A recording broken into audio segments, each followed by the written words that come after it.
Welcome back for my final upload of 2023. As I do every year, this video is going to be a look back on what this year brought for the channel, as well as my own personal life. Let's begin.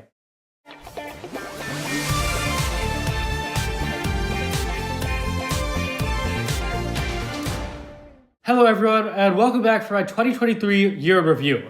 So how this video works is it's going to be split up into various segments, and I'll cover topics such as how the year went for me personally, how it went for the channel, my videos and content, and any expectations or goals for next year. So with that aside, let's get started.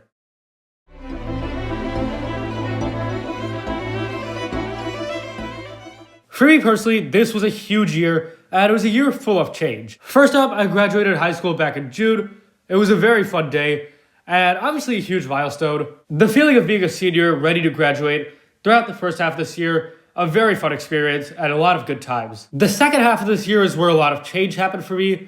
This year I started my first year of college, and initially it was a pretty big adjustment, especially being far away from home, but it's something I got used to pretty quickly. There is a lot of work, but there's also a lot of fun too, and so I definitely had a good first semester. This was also a big year of change for Ninjago. With the original series having come to a close last year, we saw the release of Dragons Rising, Ninjago's second series, which has introduced a ton of new characters as well as a brand new world, and that cements this as a new era for Ninjago. This was a fantastic year for the show, and it truly turned the page on the shortcomings of last year. So yeah, 2023 was a year of change, both for Ninjago and also myself. Looking back, I'm happy to say most of this was good change. This change in my personal life has strongly affected the channel, in both expected and unexpected ways. Let's discuss that next.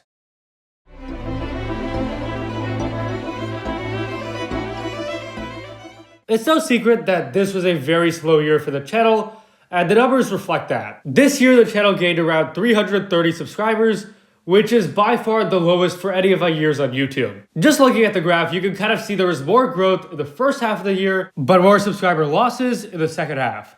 And taking a closer look here, we see that in the first half of the year, the channel had a net gain of 287 subscribers and 323,000 views. But in the second half of the year, these numbers slowed down drastically, with only 44 subscribers and 160,000 views. Subscriber losses have increased too, and there's a pretty clear reason for this, which we'll discuss soon. I also want to take a look at the views graph for this year, especially in the second half of the year. You can see a lot of these spikes followed by dips. These spikes, of course, coincided with uploads.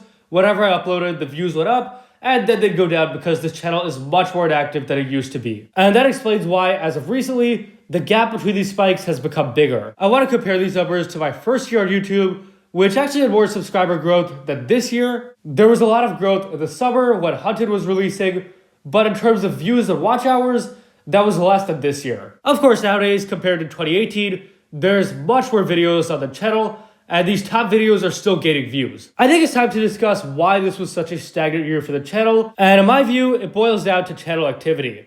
This was the most inactive year for the channel by far, with only 40 uploads. And because of that inactivity, that's why the subscriber growth has gone down, as well as the views. This is a big shift from how the channel used to be. This used to be an extremely active channel. There were summers where I'd do daily uploads, and generally you'd see 2 to 3 videos a week.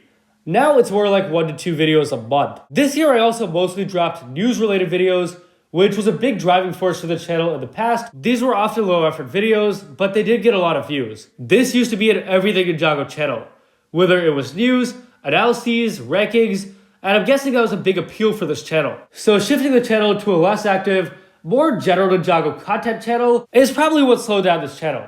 And there are people in this community who do upload it frequently, but get most of their growth based off of that. But this channel wasn't like that to begin with. This was a very activity-based channel, and I guess losing that has slowed things down. As for why this channel is less active, it's entirely because I'm at college now, and there's much more work and just less time to edit videos. Going into this fall, I knew I'd be busy, but I think I underestimated how busy. During the summer, I actually recorded a lot of audio clips with the expectation that I'd edit those into videos later. And during the fall at campus, I was able to edit and release a lot of those videos, but not as many as I thought I would. So this explains why this channel has become less active this year, and that's probably here to stay for the future. As for my own feelings on this year, I mean, some part of me, of course, is going to be disappointed in the lack of growth this year, but it's not really unexpected, is it? As a YouTuber, if you're going to be less active, then it makes sense that there's probably going to be less subscriber growth and less views. Ultimately though, YouTube is not a full-time job for me, and it never was. And there's just other stuff going on in life that's more important. And so I can't really feel too sad or upset because there's just more exciting stuff happening for me.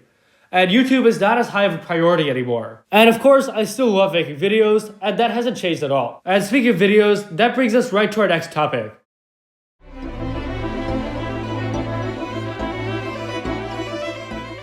At this point, I've kind of reached the stage where my content itself isn't changing too much. If you were to compare a video from last year with a video from this year, in terms of their style, they would probably be similar. What did change, however, were the types of videos I made. As I said before, I stopped doing news videos for the most part, and I didn't really cover Dragons Rising as much as I did previous seasons. Most of my content, especially from summer onwards, was more general Ninjago content, and a lot of my videos were about previous Ninjago seasons. But I was still able to discuss Dragons Rising, and I made reviews for Part 1 and Part 2 of Season 1.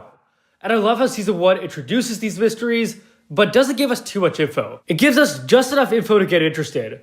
And I feel like for a show's first season, that's really effective storytelling. So yeah, most of my reviewing for the season was in these two reviews of Parts 1 and 2. This was the first year where I didn't review individual episodes, which was definitely the right choice for me. I don't really see a point in reviewing individual episodes anymore, and these reviews of the entire season I feel are definitely enough to express my views. As for other videos, this year I concluded the Ninjago Face Off series, which originally ran on my channel in 2019. Last year I brought back Face Off and decided to make 10 more videos, which I finished doing this year. And here's a look at that. I feel like both periods were fantastic for Ninjago, but the Wilfam era definitely had higher highs. And that was for me the Oni trilogy, a really well crafted 3-season story, and the Wildbrain era gets close but never really matches this. This series is probably over for good now, but it was definitely fun to bring back such an old part of the channel. And as I said, I made a lot of general Ninjago videos this year. My most viewed video that I made this year was how the Great Devourer changed Ninjago. The Great Devourer died in the first season of Ninjago, but following seasons added so much more. Maybe it was previously unknown backstory, or perhaps her impacts on the show and characters. I think it was awesome how frequently the Great Devourer was revisited throughout Ninjago's 12-year run. Definitely happy with how this video turned out, and I'd like to do more videos similar to this in the future. Last thing to discuss is thumbnails. And in the past, most of my thumbnails followed a formula: Ninjago logo in the top left, text usually in the bottom center. Some exceptions here and there, but this was the norm. This year though, I tried to shake things up a bit, and I feel my thumbnails are more diverse now. Some of these are just edited images, others do have the logo and text. It really just depends on what I feel suits the video best. So yeah, that was a look at videos for this year. Again, not too much changed in how I made my videos, but mostly just the topics I covered. So this was definitely a shift for the channel, going from an everything Ninjago channel to more of a place for just general content and analyses. This is a change I hope to solidify next year and really lead into. So this brings us to my final topic.